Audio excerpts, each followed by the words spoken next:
All the rage is about the big ticket free agents, but what about the sleepers? We're going to tell you who those are on the offensive side of the football today on the Locked On NFL Scouting Podcast.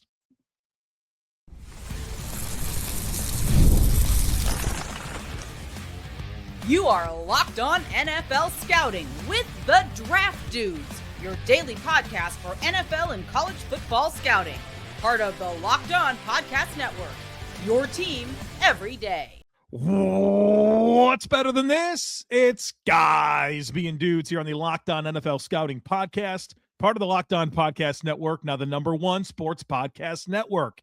We're the Draft Dudes. I'm Joe Marino from Locked On Bills. He's Kyle Crabbs from Locked On Dolphins, and we are your NFL experts here with you daily to talk team building across the NFL. We want to issue a big thank you, shout out, and welcome to our everydayers. Those of you who never miss a single episode, we appreciate y'all being here very, very much. Today's episode is brought to you by FanDuel. Use your profit boost on an NBA future and get entered for your chance to win a trip to the NBA Finals. Play your game with FanDuel, the official sports betting partner of the NBA. Joe, happy Monday to you. We are 2 weeks away from the start of the league legal tampering period, which means free agency is about to be upon us. And accordingly, we've done some free agency content here on the show over the course of the last couple of weeks. And we're going to do some more over the last 2 days. Instead of looking at franchise tag candidates or the top of free agent classes, we're now going digging for gold and looking for potential sleepers or good value players for guys who maybe have had unique circumstances throughout the course of whatever their career has been to this date, whether that's a rookie contract or otherwise, to try to identify the cost-effective swings of the bat that teams can take to maybe catch lightning in a bottle. That's the goal here the next 2 days. We're doing offense today. All right. So shall we dive into this? We'll go offensive backfield in segment 1, pass catchers in segment 2, offensive line, where I've been doing quite a bit of work on the bargain bin offensive lineman. So I got plenty to share there.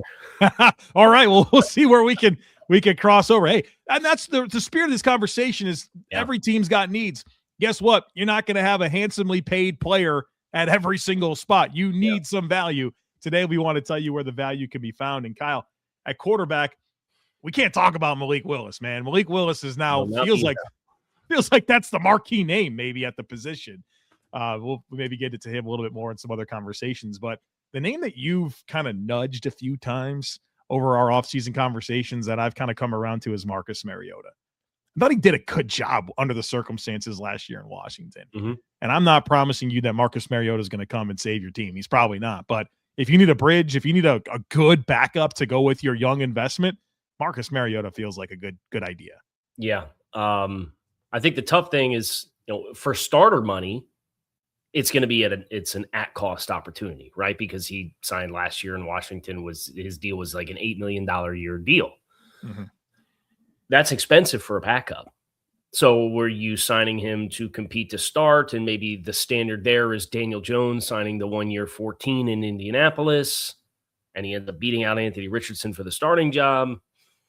Because if you look at other guys that, if you're looking for a starter and it's names like Jimmy Garoppolo and Joe Flacco and Tyrod Taylor, and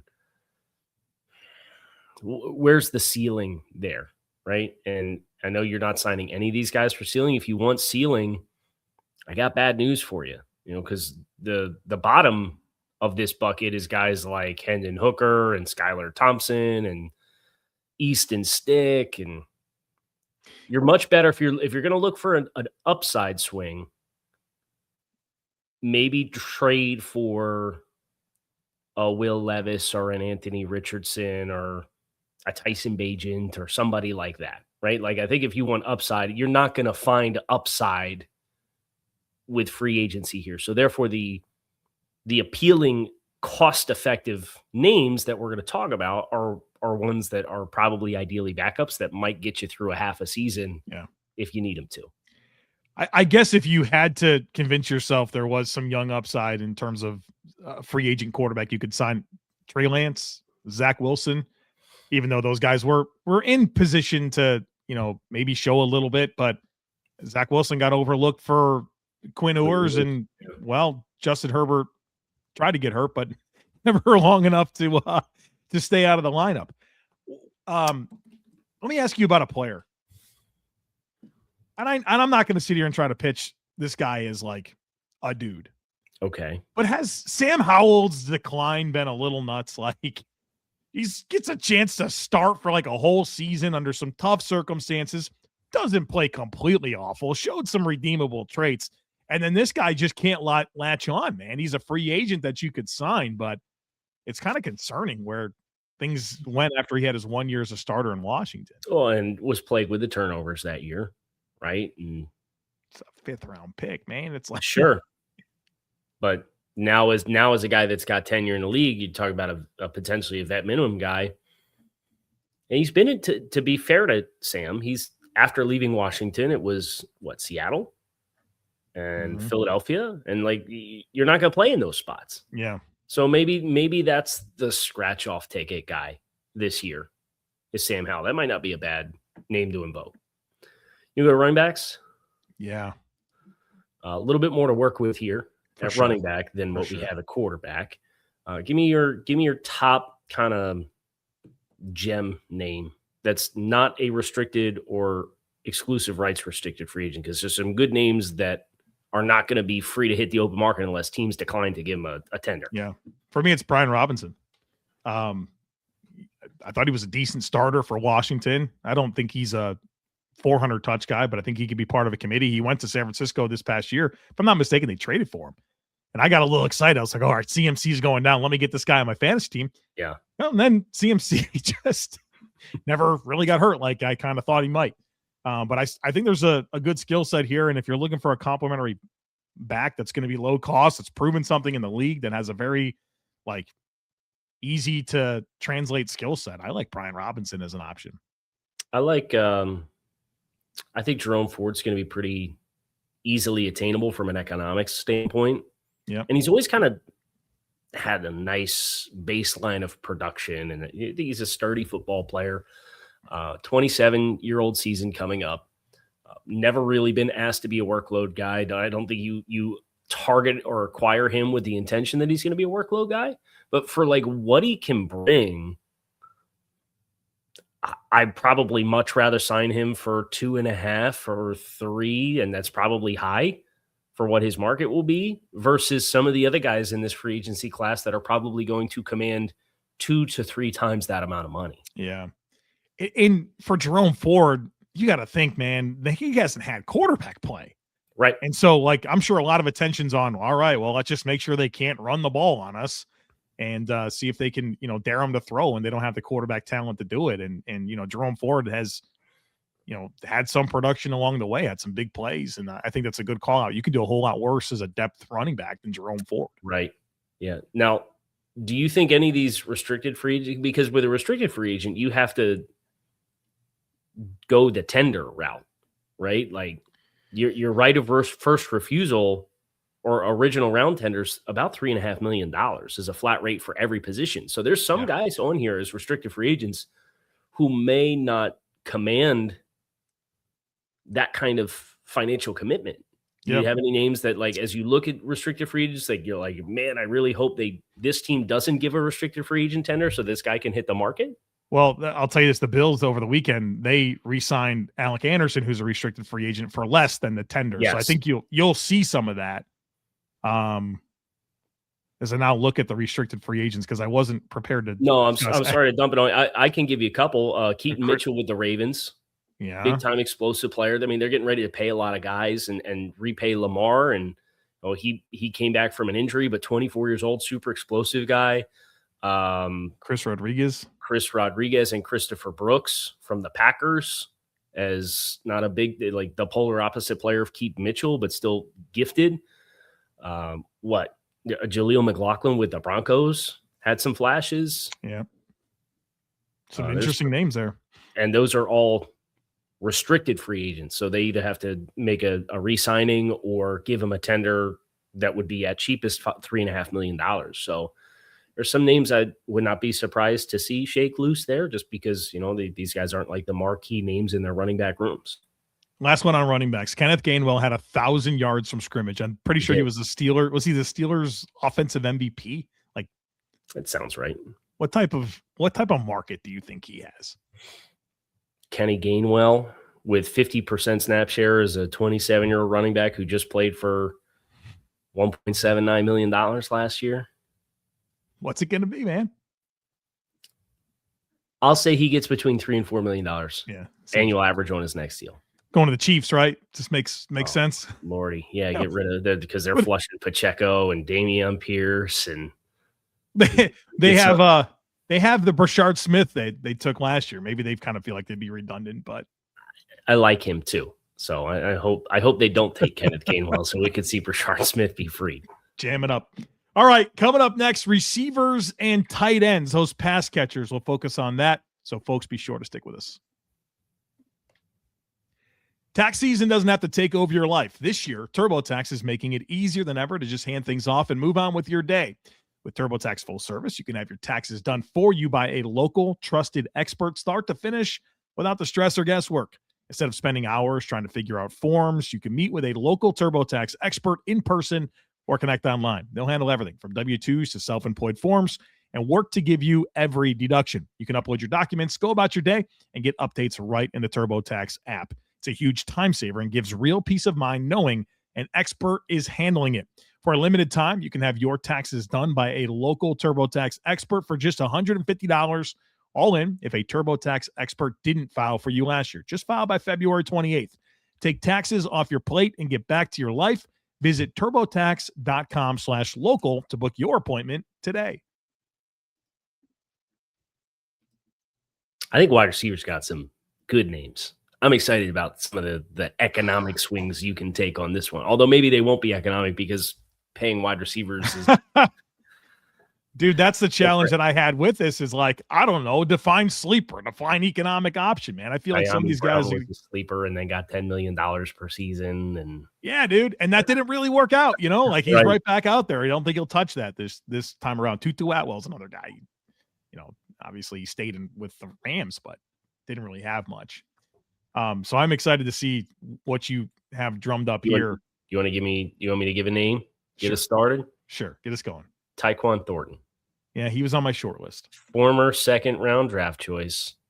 Didn't work in a bad offense. Not a high-volume player, but Buddy can fly. And Buddy averaged a whole bunch of yards per catch last season. Yeah, he was. I thought he was the best deep threat they had for a while. Yeah, I would not disagree. So he played last year on a vet minimum $1.1 million contract, age 26 season coming up. Can you get him for under $5 million? Because if you can, I'm scrambling to sign him and try to continue to tap into maybe only get 60 targets in a season, but he's going to create spacing if he can stay healthy. And man, if he catches 2/3 of those targets and averages 18 yards a catch, you're talking about 600 plus receiving yards for your offense. Yeah, I think he's a good call out. And it felt like whenever the receivers in Kansas City got healthy last year, you know, his role like diminished and they had a lot of redundancy, I think, with small, fast guys. Speed. Yeah. So I am intrigued there. And obviously what a horrible situation to get drafted into and when he was in New England. So the name that intrigues me, and boy, I don't know if this is just a Joe can't quit him or not, but Jahan Dotson, man.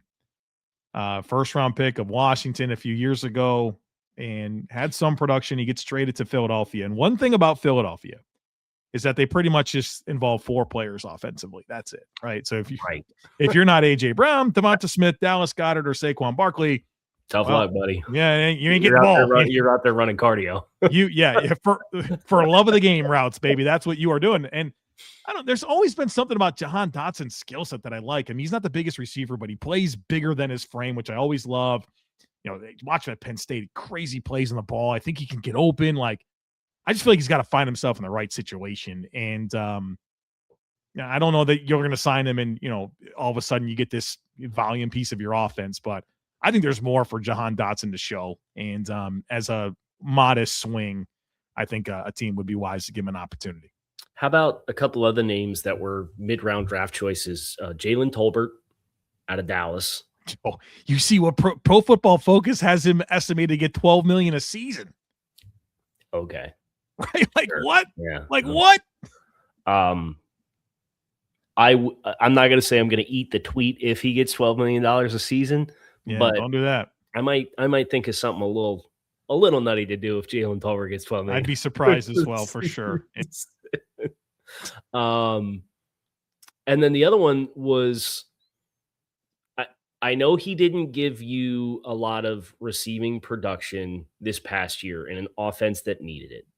But if I was going to sign a guy to a vet minimum, come in and compete and see if you can earn a spot on the roster because there's some special teams value here, Sky Moore. There's very little body of work that suggests that it's going to happen. Yeah. But like if you're looking for economic swings, age 26 season, he got into a different offense and had a chance to spend some time in San Francisco this year. That would be the under $2 million signing that I would make and say, hey, I'm going to sit here and hope that maybe the light bulb comes on. Jalen Naylor. I think Jalen Naylor is more likely to get $12 million a season than Jalen Tolbert is. Guy who had 29 catches last year, 31 the year before. This is crazy, man. It's crazy. Well, the pass catches, there's a lot of them to go around there in Minnesota. Calvin Austin's another one. You never love a guy that's part of a receiver needy team that didn't really produce. But as an X factor type player for your offense, man, sometimes you watch this guy play and it feels like he's a rabbit and everyone's chasing him, man. So I could use a little Calvin Austin on a discount deal. We'll see if Jake Bobo shakes loose as a restricted free agent. He's going to be the next Jake Kumaro. Who's that guy? Ben Skowronek. Yeah, he's on that type of arc. Boy, there's a long living to be had there for those kinds of guys. You'll never make a ton of money in a single year, but you will play a long time. Yeah, and then maybe you'll be Mac Hollins when you turn 32 and you'll start getting some volume and the light bulb will come on from a pass game standpoint. And you got to be wired different, man. If you're willing to do all those dirty things and be a gunner and be a jammer, and like you can make some money. It's funny. Catch a pass. It's funny you mentioned that because as I'm using Over the Cap to use the free agency tracker, and we passed over on the first break fullbacks, and I looked at fullbacks, and it was like the pay for the fullbacks was like CJ Ham gets 2.8, Patrick Ricard gets 2.8, Reggie Gilliam's getting $2 million. These guys are all late 20s, early 30s, and I'm like, what an unglorious spot on the roster, and you get no money relative to the other guys on it, but you could play like these guys are all well tenured fullbacks in the league because it's such a specified role and you got to have a certain mindset to do it. So I thought it was funny that you mentioned that. Tight ends, man. I got one name. I'm curious if you have more than one. It's our guy. It's our guy. Your guy. Greg Dulcich. Greg Dulcich, man. Bring him back to South Florida. Get him out of there. Get him out of there. Can't have the glow up happening. I don't know. He's a nice player, dude. Every time I've ever watched him, UCLA in the NFL, he looks like a very skilled pass catcher. The challenge has been he's had like the hamstring stuff. Yeah. I don't know if he's past it or what. I don't know. Like this year, it felt like maybe we didn't hear much about hamstrings. We didn't play a ton, but when he did, he kind of looked good. I'd be concerned about the availability, but if you feel good about where those hammies are at, again, I don't think it's going to cost you much. Not a bad player to have in the mix. He was like top 12 in receiving production for tight ends from week 8 to the end of the season. And he really didn't play the first 6 weeks because they picked him up off the Giants practice squad, or he was a part of the Giants 53 cuts because they had like 6 tight ends. You remember how like crazy that it was like Thomas Fidone, it was Daniel Bellinger, it was Dulcich, it was Theo Johnson. Like they were loaded. They had Manhurts as well. Yes. Yeah, they had like too many rosterable tight ends. Yeah. It's the kind of thing that as a GM I would totally do because I love the tight ends, and then I look down and I'd be like, well, crap, I can keep like 3. Can't keep them all. Yeah. But once he learned the motions and was able to execute the offense, big step. Yeah, big step forward from Tanner Connor, who was a 4-year pet project, who he stepped in and didn't know the offense and was immediately better than. I got 2 other names. Okay. We'll get to them after the break. You want to go after the break? Sure. Tight ends, O-line after the break, so folks be sure to stick with us. Ever wanted to experience the NBA Finals live and in person? Well, FanDuel is giving you the chance to turn that dream into reality with their NBA sweepstakes. Here's how it works. Use your profit boost on an NBA future, and you'll be automatically entered for a shot to win an NBA Finals trip for two. That's right. Flights, tickets, the whole experience. If you're looking at the board and thinking about which team can make a deep run, this is the perfect time to lock it in. I love futures this time of year, whether it's picking a team to win the championship or grab a conference title. It adds that extra layer of excitement to every game down the stretch. And now, not only can your pick cash, but it can also send you to the finals. Visit FanDuel.com to get started. Use your profit boost on an NBA future and get entered for your chance to win a trip to the NBA Finals. Play your game with FanDuel, the official sports betting partner of the NBA. Speaking of the NBA Finals, I'm right across the street. Are the Pacers good? I don't know if they're good or not. I know Halliburton's recovering from. Oh, when you said Halliburton, all I heard was Hellebuck, you know? So you said NBA Finals. They played in the finals, 2 years ago? Sure. Yeah. Remember it well. Watched every game. Reggie Miller. It happened right. No. Not that one. Oh, they legit played like 2 years ago. Roy Hibbert and Reggie Miller. And no, not that team. Damn, Charles Sprewell. I don't know. Now I'm going down the rabbit hole as we come out of break 3. Yes, they played in the NBA Finals in the 24-25 season. Against Oklahoma City, right? Didn't they? Yes. Yeah, I actually did watch that. That's true. Butthead. I forgot about it, but then I remember Halliburton when you said him. I kept on going for him to get a double every night on FanDuel. Right. And then I would talk about it was like free money. Yeah. Every night I was doing this. Yeah, you're exactly right. And then that other guy, SGA, I don't remember his name's kind of hard to say. Best player in the league. I don't know how to say his name. Always just go over on his points, man. He would get it every night. Tight ends. Yeah, get us back. Get us back. What do you think Charlie Kolar gets in free agency? Oh gosh, the tight end market is so weird because like the good blocking tight ends are now getting $7-8 million a season. Right. And I could see a team looking at Charlie Kolar as that type of player. Like if he got 2 years, 14, 15, 16, I don't think I'd be that surprised. I don't know that I'd be in love with doing it. Right. But I think that's what he could get. Because he played less than 40% of the snaps last season. He was the tight end 3, but he played. But I think there's a lot bigger role to be had there. If you told me he was kind of a baseline wide tight end as a starter in the NFL, I think you feel he's a sufficient starter, right? Yeah. So I think there's some cost-effective upside there potentially. But if you're getting into that market that you're talking about, I think you lose it. But I think if the playing time and the body of work, you can get him under 4, I think that's a very high value contract to add. Team like Cleveland with Monken, a glue guy, a veteran, get a free up Harold Fannin. You know what I mean? Like, but at some point, Cleveland's getting tied to everybody in free agency. Rasheed Walker, they're the team to watch for Rasheed Walker. They're a team to watch for Malik Willis, and they don't have. They're gonna be a Titans team, aren't they? They're gonna do like Tennessee's been doing, signing weird players to big contracts that they're not ready for. Yeah. I'd be worried about that. And then the other name that I had was Daniel Bellinger, who his rookie season looked good, was his best season, right? Yeah. And then Dave's in New York there just kind of constantly thirsted for a higher level of existence at tight end. And they gradually, I think, did find it with Theo Johnson. But like, I think Bellinger can kind of be that same kind of guy. And I put him in that same. That's a good call up. It's a good call. I like that. Offensive linemen. You do tackles? Yeah. Do you have it separated out that way, or do you just strictly have offensive linemen? No, I wrote down a bunch of names, and so some of them are tackles, some of them are guards. So give them to me then. All right. What do you got? For tackle, Jermaine Eluemunor. Veteran. Like the light bulb came on for him in 2022.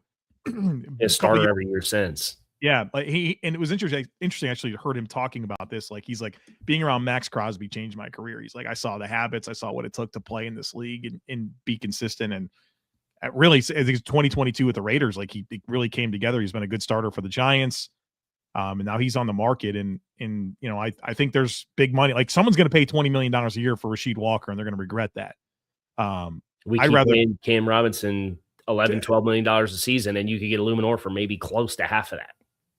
Yeah, if you can get Eluemunor for 10 to 12, 2 years 20, 2 years 22, something like that, I think that'd be a heck of a value. He's only 31. It feels like he's been in the league for a while. I remember Mike Mayock going on NFL Network talking about Jermaine Eluemunor. I'm like, who are you talking about? You watch tape, you're like, oh yeah, I think I'd get after a little bit. Took him some time, but I'm a fan. If you're looking for, I think a high floor, know what you're getting, and he's not a million years old. He's 31. So you said something there that's a theme for almost every offensive lineman that I have. Took him some time. Yeah. Offensive linemen in particular. It takes him some time, a lot of the time. Mm-hmm. You got to be a pretty special cat to come in and play at an elite level as an offensive lineman right away in the NFL. Yeah. Totally different ball game, right? Case in point, Larry Borum was the water boy's mama, the devil, right? Like it was Larry Borum was like the worst football player in the history of mankind. Mm-hmm. And then he played last year in a different system.